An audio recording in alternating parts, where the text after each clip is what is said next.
은혜 받을 하나님의 말씀 여호수아 19장 1절 말씀입니다.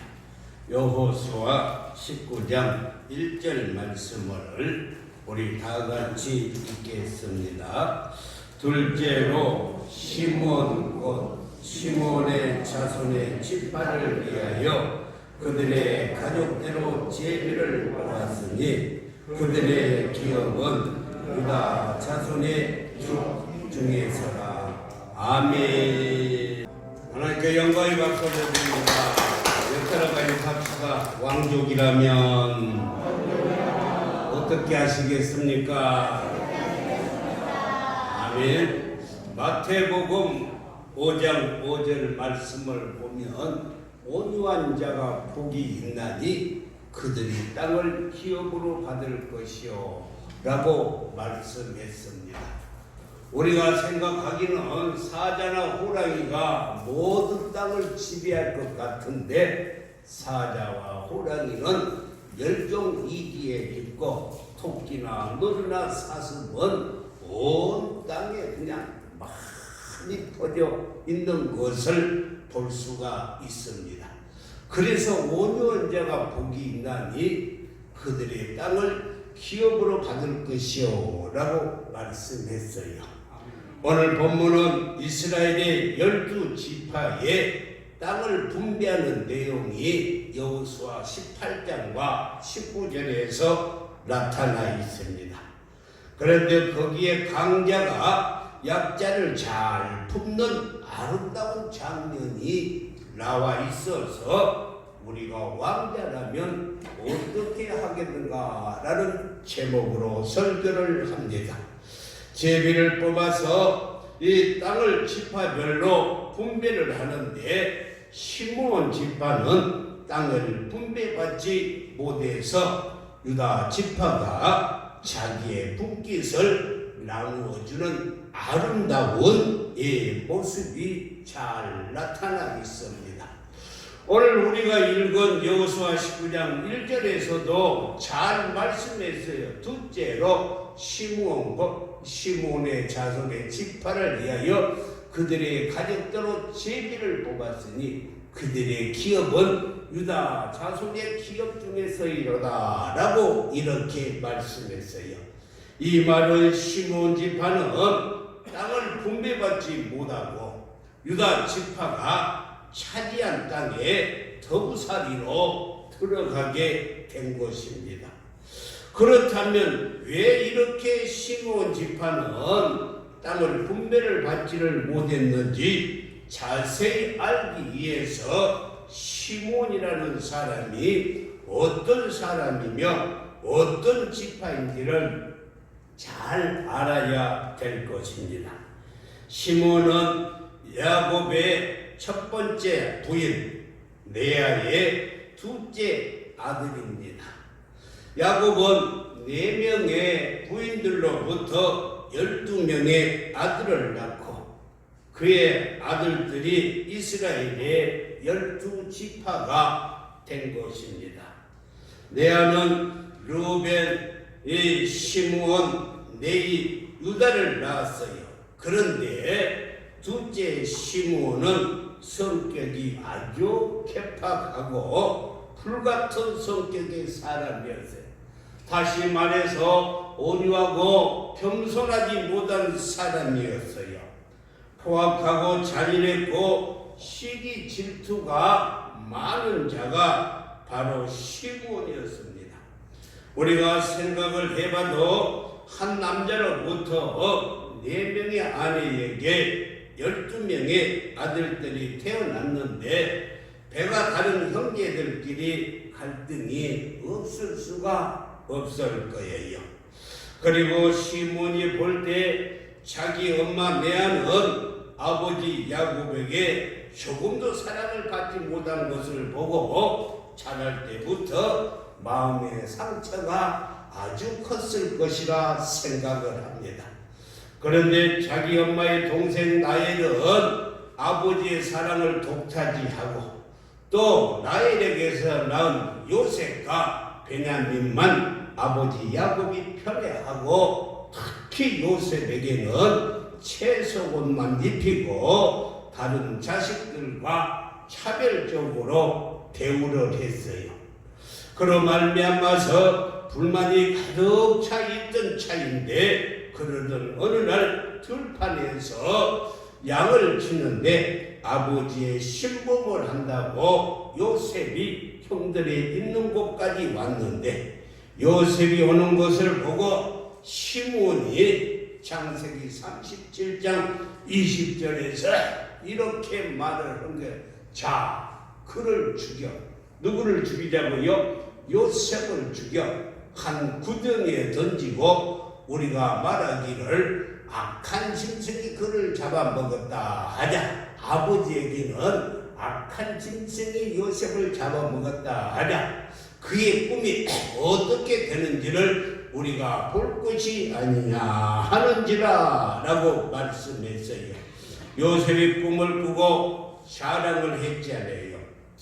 11별이 자기에게 절을 하고 11별집단이 자기 별집단에 절을 했다고 하면서 형들에게 약을 올렸던 것입니다. 그러니까 자기가 미워했던 배가 다른 형제, 아버지의 사랑을 독차지한 위한 요셉을 잡아 죽이고 짐승에게 물려 죽었다고 아버지께는 보고를 하자는 것입니다. 이것을 볼 때 얼마나 시므온이 잔인합니까? 그 미움과 분노가 가득히 차 있었던 자가 바로 시므온이었어요. 그런데 그때 첫째가 되는 르우벤이 창세기 37장 22절에서 이렇게 말합니다. 르우벤이 구덩이에 그를 죽여서 구덩이에 그냥 던져서 그에게 손을 대지 말고 그냥 죽이지는 말자라고 이렇게 큰 형이 이렇게 말을 했던 것입니다. 그때 그냥 르우벤이 말리지 않았다면 요셉은 아마 죽었을 것입니다. 르우벤의 말대로 요셉을 죽이지 않고 구덩이에 던졌는데 그 다음날 가보니 그대로 살아있어요. 그래서 유다가 제안을 한 것입니다.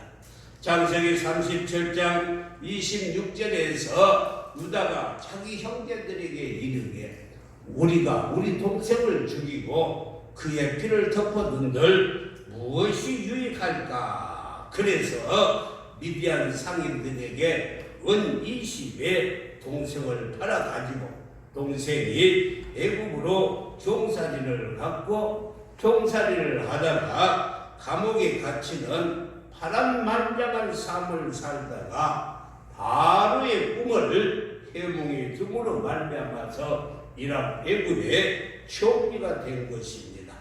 사랑하는 성도 여러분, 온유한 자가 복이 있나니 뭘 기업으로 받는다고요? 땅을 기업으로 받아요. 사랑하는 성도 여러분, 저와 여러분도 온유하면 하나님의 약속대로 땅을 기업으로 받게 될 줄 믿습니다.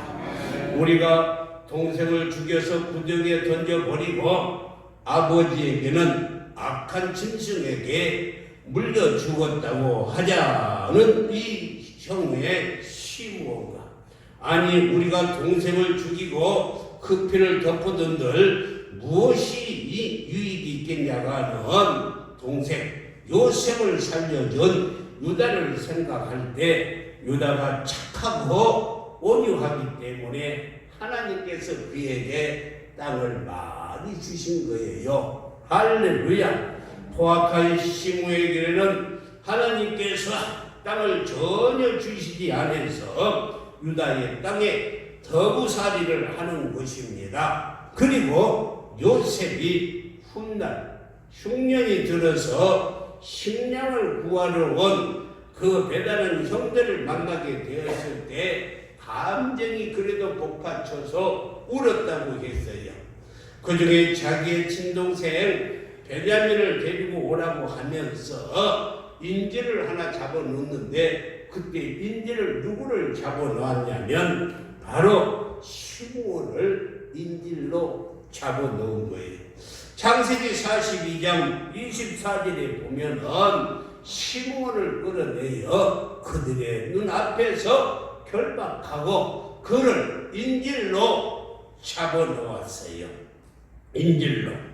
좀 더 거슬러 올라가면 창세기 34장에서는 자기의 누이 동생 디나가 세겜 족속의 추장 아들에게 성폭행을 당하는 일이 일어났습니다. 그때 혈기가 가득 찬 시므온이 동생 레이를 데리고 함께 세겜 사람들한테 가서 우리가 하친을 하자. 그리고 속에 가지고 너희가 할 일을 그러면 받아라 해서 요즘에 말하자면 세겜의 모든 남자들이 다 복용수술을 하게 해서 아파서 누워있을 때 그들을 칼로 세겜 족속의 남자들을 다 죽여버렸던 것입니다. 예, 그러니 아버지 야곱이 얼마나 걱정을 하면서 이 일로 얼마나 두려워했겠어요. 이 말씀이 창세기 34장에 이 34장 30절에서 잘 나타나 있는데 야곱이 시므온과 레이에게 이르되 너희가 내게 화를 끼쳐 나로 하여금 이 땅 주민 곧 가나안 족속과 브리스 족속에 악취를 내게 하였도다. 나는 수가 적은즉 그들이 모여 나를 치고 나를 죽이리니 그러면 나와 내 집이 멸망하리라 라고 아버지 야곱이 걱정을 하고 있는 것이었습니다. 이렇게 시몬은 아버지 야곱에게 골칫덩어리였어요. 옛날에요, 저 어렸을 때 엄마 아빠 말을 안 들으면 엄마 아빠가들이 뭐라고 하냐면 저게 자식이 아니고 왼수다 그러더라고.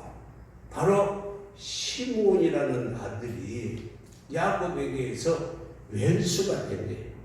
그리고 창세기 49장을 보면은 이제 야곱이가 나이가 늙어서 죽을 때가 되어서 12아들을 다 모아놓고 축복 기도를 하고 복을 빌어주는데 시므온의 머리에 손을 얹고 기도할 때에 축복이 아니라 그의 아버지 야곱이 그에게 저주를 한 거예요.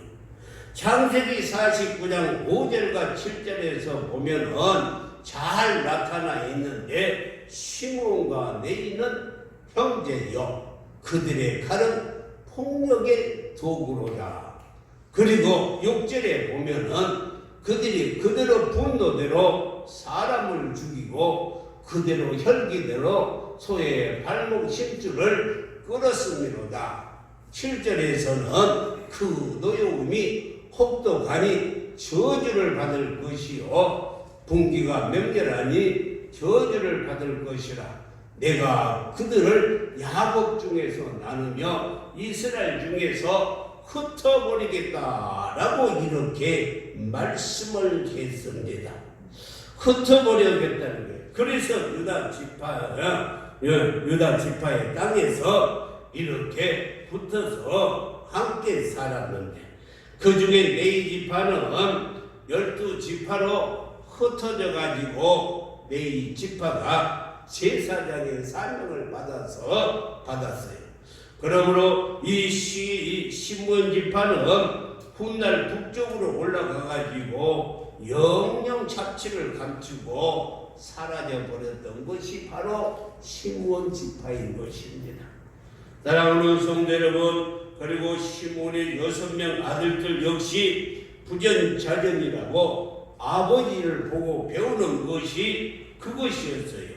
불신앙이었고 불순종이었고 그러다 살다가 400년이 이 세월이 지나서 광야를 지나서 시내산에서 이제 출애굽하여 시내산에서 인구 조사를 할 때에 민수기 1장 46절에 보면은 이스라엘에 계수된 자가 남자만 60만 3,550명이었다라고 말씀.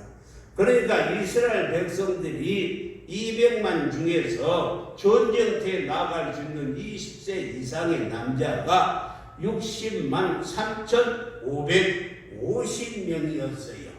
이 숫자가 출애굽을 했는데 그들이 40년이 지나서 모압 평지, 다시 말하자면 가나안 땅을 바라보면서 이제 가나안에 들어가는데 몇 명이 들어갔느냐 하면은 그때 인구 조사를 했더니만 60만 1,730명으로 출애굽 1세대들은 광야에서 다 죽어버렸어요. 왜 그들이 다 죽어버렸을까? 민수기 14장에 보니까 모세가 12명의 정탐꾼들을 보냈어요.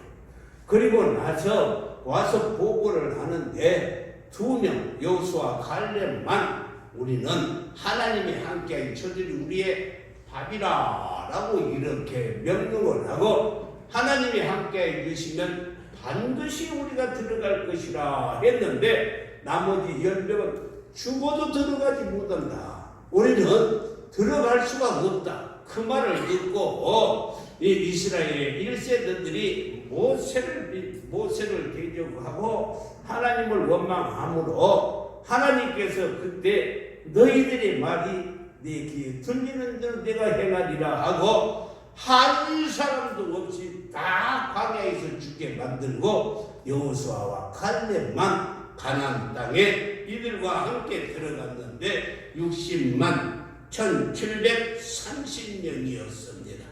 사랑하는 성도 여러분, 이 세대들이 가나안 땅을 들어가는데 문제는 시므온 지파의 숫자가 현저히 떨어지고 절반으로 줄어져 버렸어요. 민수기 1장 23절에 보면은 시므온 지파의 수가 처음으로 이렇게 조사를 했을 때 59,300명이었어요. 시므온 지파. 그런데 가나안 땅에 들어가기 전에 인구 조사를 했더니만 22,000명이 죽어버렸어요. 22,000명이 줄어들었어요. 그 이유가 민수기 25장에 잘 기록이 되었는데 바알이 부올이라고 하는 사건에 가담해서 하나님을 배반하고 모세 목사에게 반기를 들고 그리고 이 이방 모압 여자들과 음행을 하고 우상을 섬김으로 말미암아서 하나님께서 진노하여 연병, 다시 말하자면 열병을 내렸는데 민수기 25장에 보면은 그 연병으로 죽은 자가 24,000명이었더라.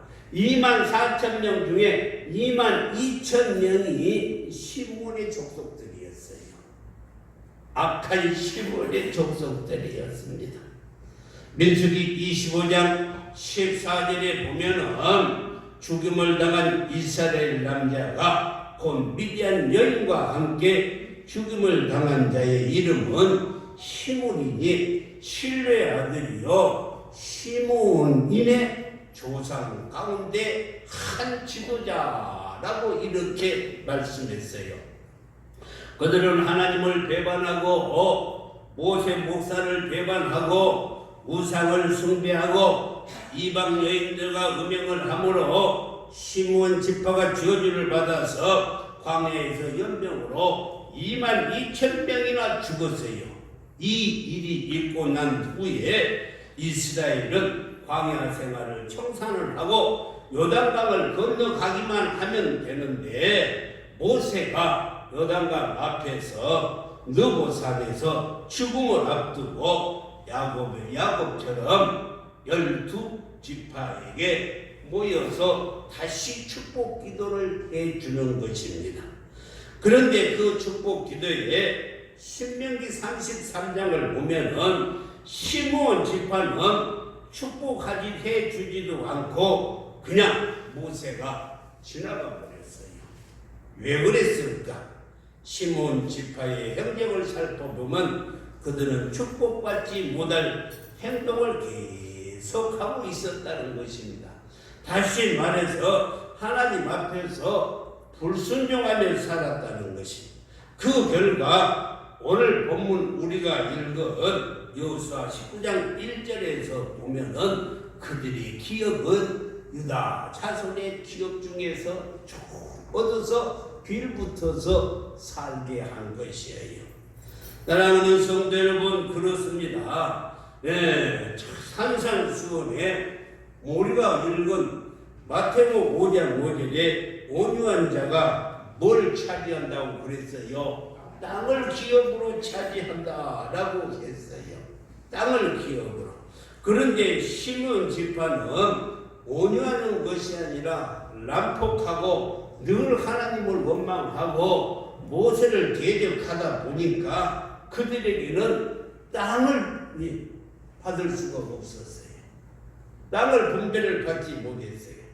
여호수아 18장 4절에 보면은 7 지파에게 너희는 가서 너희가 보는 대로 그려가지고 오라. 그려가지고 기업을 따라서 그 땅을 그려가지고 내게로 오라. 그러면은 그 땅을 분배해 주시겠다라고 말씀을 했는데 그 그려온 대로 각 지파마다 땅을 다 분배해 주는데 시므온 지파는 유다 지파가 받은 땅에 얹혀 살게 했다는 것입니다. 이에 자기 지파의 땅이 없고 남의 땅에 더부살이를 하면서 사는 거예요. 기가 막힌 일입니다. 사랑하는 성도 여러분, 시므온 지파의 모습을 보면서 오늘 우리들이 어렵게 사는 것이 꼭 환경의 문제만이 아니라 인생의 태도의 문제, 어떻게 우리가 신앙생활을 하는가, 그것이 문제인 거예요.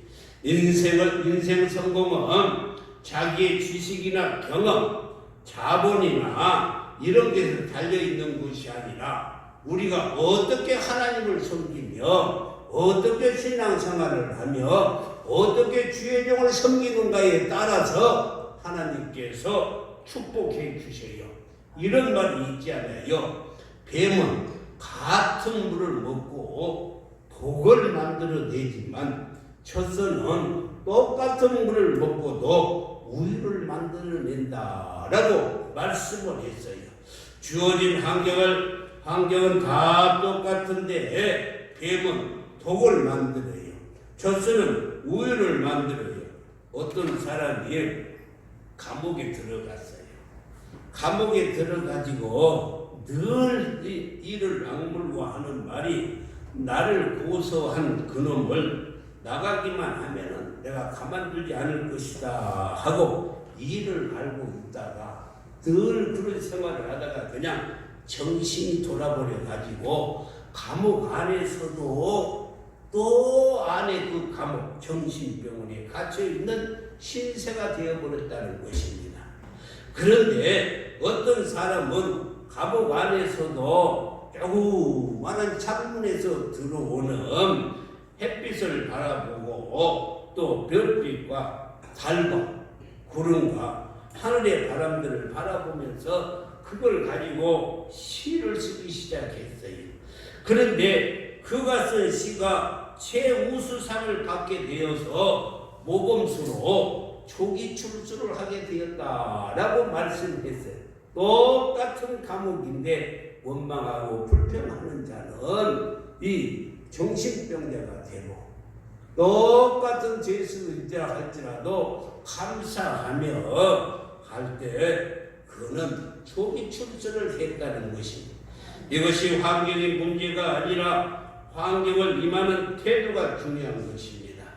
벽돌이 많이 땅에 떨어 있는 것을 보고 어떤 사람은 어떤 놈이 벽돌을 길가에 쏟아 놓았냐 하고 발길로 탁 들이차다가 그냥 엄지 발가락이 부러져서 기부스를 하고 있는데 어떤 사람은 그 벽돌을 주워다가 자기 집을 짓는 재료로 사용했다라고 말씀하고 있어요. 그래서 인생의 승패는 환경 자체에 달려있는 것이 아니라 환경에 바라는 태도가 어떠하느냐. 어떤 환경에서도 하나님께 감사하며 어떤 환경에서도 하나님을 찬양하며 하나님의 기뻐하는 일을 하느냐에 따라 있다는 것입니다. 어느 집 아들이 재수를 하고 그리고 삼수를 하고 또 사수를 하고 그냥 잠수에 타버렸어요. 시험만 보면 떨어져서 계속 시험에 떨어지자 이 떨어졌다는 말만 들어도 노이로제에 걸렸어요. 엄마가 밥상을 치우다가 이 젓가락이 방바닥에 떨어지니까 떨어졌다는 말을 못하고 아들을 눈치를 보다가 젓가락이 방바닥에 딱 붙었네. 이렇게 물리적으로 똑같은 현상인데 해석이 다르는 거예요. 이렇게 오늘 시몬의 지파의 모습들을 살펴보면 다 낙제점수예요. 그래서 복을 받을 수가 없어요. 땅을 기업으로 받을 수가 없어요. 온유한 자가 복이 있나니 땅을 기업으로 받을 것이라고 했는데 그는 남포가기 때문에 땅을 받을 수가 없어요. 그런데 문제는 레아의 뱃속에서 함께 나온 넷째 아들 유다 지파를 보세요. 큰아들 루벤은 아버지의 침상을 더럽혀서 장자권을 빼앗겨버렸어요. 다시 말하자면 아버지의 첩을 번들어 가지고 루벤은 장자권을 빼앗겨버린 거예요. 두 번째 둘째 아들 시므온과 셋째 네이는 세겜에서 많은 사람들 죽임으로 말미암아서 그들도 장자권을 빼앗겨 버렸어요. 그리고 넷째 아들 유다가 메시아의 계보를 이어받게 되는 것입니다. 그래서 유다 지파를 통해서 예수 그리스도가 태어난 거예요. 할렐루야. 유다 지파를 통해서 예수 그리스도가 태어난 것입니다. 그래서 요한복음 4장 22절에서 뭐라고 하냐. 이는 구원이 유대인에게서 남이라. 할렐루야. 이는 예수 그리스도가 유다를 통해서 나온다고 이렇게 말씀했어요. 한 엄마에게서 태어났는데 유다는 많은 땅을 분배받았어요. 그리고 자기의 땅이 많아서 형 시므온 지파에게 나누어 주었어요. 여러분요, 온유한 자는 복이 있나니 땅을 기업으로 받을 것이요. 그러니까 겸손하고 온유한 유다 지파를 통해서 예수님이 탄생하는 것입니다. 그리고 이스라엘의 왕의 계보가 계속적으로 유다를 통해서 내려왔어요. 이스라엘에 그래서 그가 장자가 된 것입니다. 그래서 여러분요, 유다 지파는 영적인 복과 물질적인 복을 다 받았어요. 그래서 여호수아 19장 9절 말씀을 보면은 시몬의 자손의 이 기업은 유다 자손의 기업 중에서 취하였으니 이는 유다 자손의 품깃이 자기들에게 너무 많음으로 할렐루야 자기들에게 넘치도록 받았으므로 시몬의 자손이 자기의 기업을 그들의 기업 중에서 받은 것이다. 그러니까 둘째 시몬은 난폭했어요. 넷째 유다는 온유하고 겸손했어요. 그래서 온유하고 겸손한 넷째에게 많은 땅을 주었어요. 하나님께서. 그런데 그 형 시몬은 강팍하기가 짝이 없어서 품깃을 받지 못하고 동생에게 빌붙어서 산다라고 말씀했어요. 사랑하는 성도 여러분, 그래서 우리는 온유한 삶을 살아야 할 줄 믿습니다. 여러분 생각 한번 해보세요. 내가 가진 땅이 많다고 여러분들 성도들끼리 나눠주겠어요? 아멘 하는 사람 한 사람도 없잖아. 안 나눠줘. 형제 간에도 절대 그렇지. 특히 땅 문제라면 조금도 양보를 안 하려고 그래요. 왜 사람들이 그렇게 그냥 땅에 왜 예차집을 가진가. 그냥 도로를 보면은요, 도로 조금이라도 그 들어갈까 봐서 큰 돌을 갖다 놓고 차들이 그냥 다 부딪혀서 다 망가지게 만들고 그 땅 좀 찾으려고 땅. 여러분요, 요즘에는요 땅 없어도 들어갈 때 많이 있으니까 걱정 말고 땅 욕심 갖지 말아요. 땅 욕심 갖지 마라. 그런데 유다 지파는 그 형에게 나눠줬어요. 예약을 했어요. 하나님의 마음을 기쁘시게 하기 때문에 강한 자가 약한 자를 섬기는 것입니다. 옛날 시몬이 저 요셉을 죽이자 그리고 아버지께는 짐승에게 물려 죽었다 할 때 유다가 37장 26절에서 뭐라고 말씀했어요?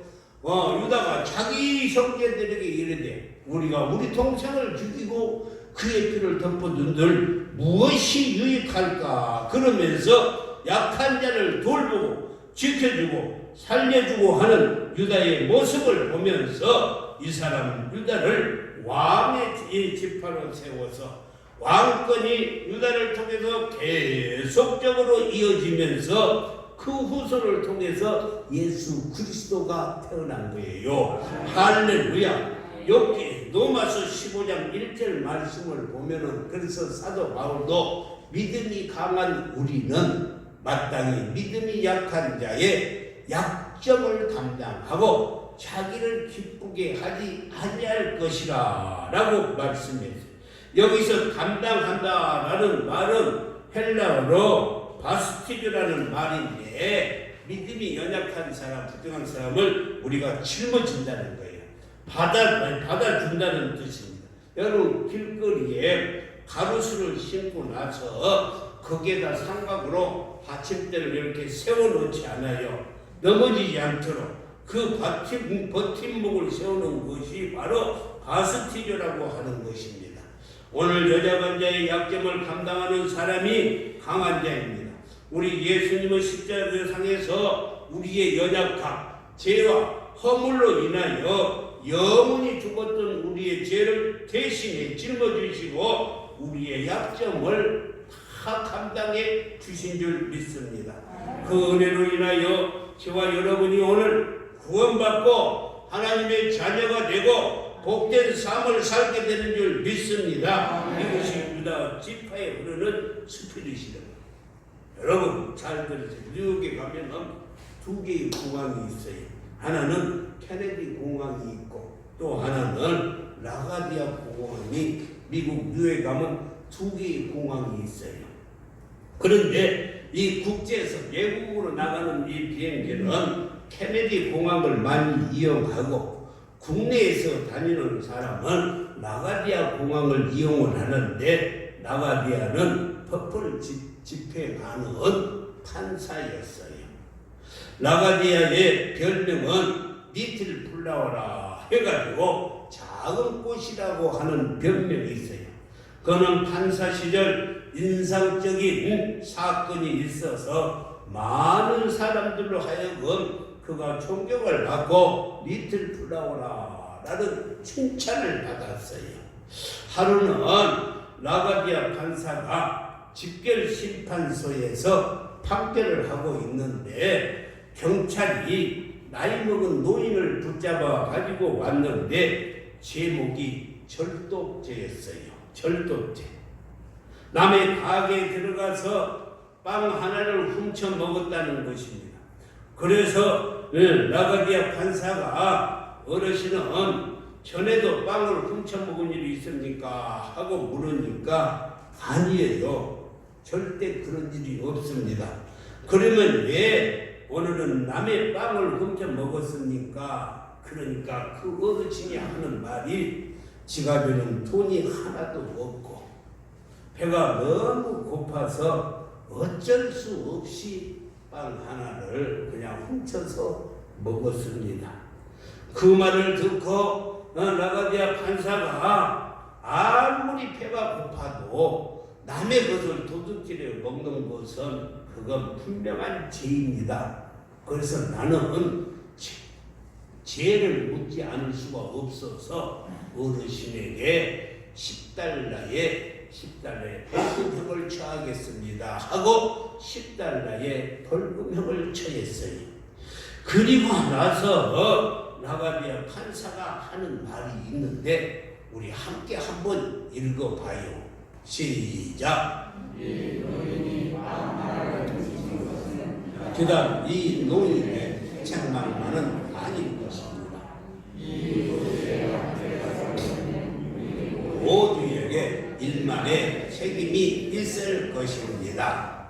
그래서 나는 나에게도 10달러의 벌금을 선포합니다. 그리고 이 자리에 앉아있는 여러분들에게도 각각 50센트의 벌금형을 선고합니다. 그러면서 라가디아 판사가 자기 지갑에서 10달러를 꺼내서 모자에 담아서 방청객들에게 돌렸어요. 그랬더니만 모아진 돈이 57달러 50센트였어요. 그 돈을 라가디아 판사는 노인에게 주면서 10달러는 벌금으로 내고 47달러 50센트를 가지고 눈물을 흘리면서 법정을 나갔다는 것입니다. 이 일화로 말미암아서 라가디아는 1933년부터 1945년까지 12년 동안 뉴욕에서 뉴욕 시장을 3번이나 했어요. 우리나라 시장 몇 번 하지요? 3번까지 하는 거예요. 3번까지. 그래서 12년 동안을 뉴욕 시장을 하는 것입니다. 신명기 22장 4절 말씀에 보면은 내 형제의 낙이나 소가 길에 넘어진 것을 보거든 못 본 채 하지 말고 너는 반드시 형제를 도와 그것들을 일으킬지니라. 그들을 도와주라는 거야. 할렐루야. 이 말에 목격자에게도 책임이 주어진다는 것입니다. 여러분, 며칠 전에 어린아이가 큰 개에 물려갖고 쫓기며 물리고 있는데 어느 여자분이 그냥 자기 몸만 피해서 도망하는 것을 보았어요. 그래서는 안 돼요. 목격자에게도 책임이 있어요. 그래서 제가요, 그 못된 여자 한번 보여준다고 다운을 받아봤어요. 한번 봐보세요. 그 애가 개에 물려 죽어가는데 얼굴이 똑똑히 안 보이더라고.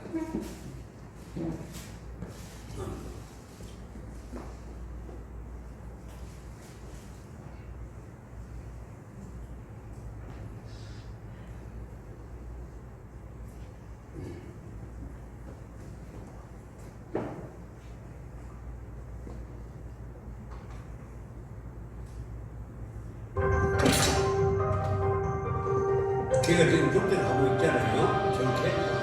네. 물리는 세상에. 근데 저 여자는 그냥 지나가 버려요.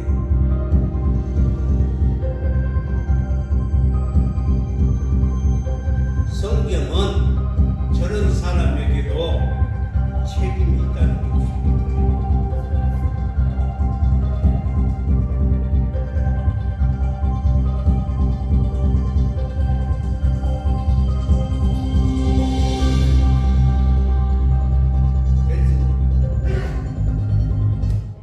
세상에 애기가 그 개에 물려가 물리고 있는데 그냥 지나가 버려요. 여러분요, 성경은 목격자에게도 책임이 있어요. 다시 말해서 우리 주위에 어려운 사람이 있는데 그 어려운 사람을 돌보지 않는 것도 우리에게 책임이 있어요. 여러분요, 경주에 부자 최 씨가 있잖아요. 제 부자 잘 알죠. 경주에 가면 채무자가 있는데 그 사람은 자기 후손들에게 그 가훈을 만들어 놨는데 우리 집에서부터 사방 100리 그러니까 40km의 그 사방에 굶어 죽는 사람이 없도록 책임을 져라 해가지고 지금까지 12대를 책임을 지고 있어요. 우리는 그러한 사람들이 돼야 될 줄 믿습니다. 네, 누가복음 10장의 성한 사마리아 이야기처럼 강도 만난 자를 보고 자기 가족 이상으로 책임을 줬어요. 요한복음 2장 가나 혼인잔치에서 포도주가 떨어져서 낭패를 당했을 때 그 이기를 모욕케 한 사람이 바로 예수님의 어머니 마리아였습니다. 이 사람들이 유다 지파의 계보를 잇는 왕족이 아니겠어요? 이렇게 연약하고 문제 있는 자들을 품는 사람이 왕족이라고 성경은 말씀하고 있어요. 오늘 설교 제목이 뭐라면은 왕족이라면 문제가 있는 사람이라도 다 품어야 하는 것이 왕족이에요. 사랑하는 성도 여러분, 그런데 저와 여러분을 성경에서는 뭐라고 하냐면 베드로서 2장 9절 말씀에 보면은 성경에 너희는 택하신 족속이요 왕같은 제사장이라 라고 말씀합니다. 다시 말해서 저와 여러분을 왕이라는 거예요. 그래서 왕은 뭐라고요? 왕은 아무리 문제 있는 사람들이라도 다 품을 줄을 알아야 돼요. 아멘 좀 해주세요. 아멘 좀 해주세요.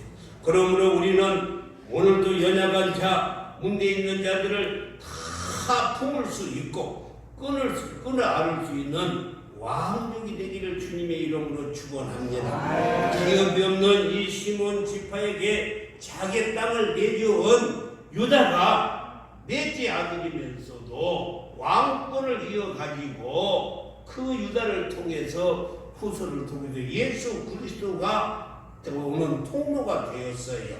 오늘 설교 제목을 한번 따라합시다. 왕족이라면 큰 소리로 왕족이라면 아니 자신있게 해봐요. 왕족이라면 문제 있는 사람이라도 다 품고 사는 거예요. 할렐루야. 그렇습니다. 예수님은 예수 믿는 우리는 문제 있는 사람들을 다 품고 살아야 돼요. 옆 사람의 얼굴을 보면서 당신이 왕족인 것을 절대 잊지 마세요. 시작. 당신이 왕족인 것을 절대 잊지 마세요.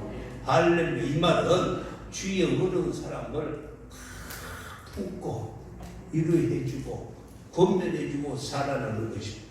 온유한 자는 복이 있나니 그들이 땅을 기업으로 받을 것이고 우리 모두는 유다처럼 온유하게 살아가면서 많은 땅을 기업으로 받아 나누고 베풀고 문제 있는 사람들까지도 다 품고 가는 왕족이 되기를 주님의 이름으로 축원합니다. 이것이 바로 만왕의 왕이신 예수 그리스도의 마음이에요. 마음. 그럼 예수님의 마음을 볼까요? 마태복음 11장 28절에서 29절 수고하고 무거운 짐진 자들아 다 내게로 오라 내가 너희를 쉬게 하리라. 우리는요 모든 사람들을 편하게 쉬게 해줘야 돼. 29절에서 나는 마음이 온유하고 겸손하니 나의 명예를 먹고 너희에 배우라. 그리하면 너희의 마음이 쉼을 얻으리라. 할렐루야. 사랑하는 성도 여러분, 우리가 왕족인 것을 절대 잊어서는 아니 됩니다. 그래서 우리의 주위에 어렵고 힘든 사람들을 저와 여러분이 보살펴주고 도와주고 그들을 위로해줄 책임이 있어요. 나라의 왕이 국민들을 보호할 책임이 있듯이 우리가 세상의 모든 사람들을 보호할 책임이 있는 것을 알고 우리가 정말 하나님께서 주시는 그 축복으로 많은 사람들을 도우면서 복받는 우리 모두가 되기를 주님의 이름으로 축복합니다. 기도하면서 하나님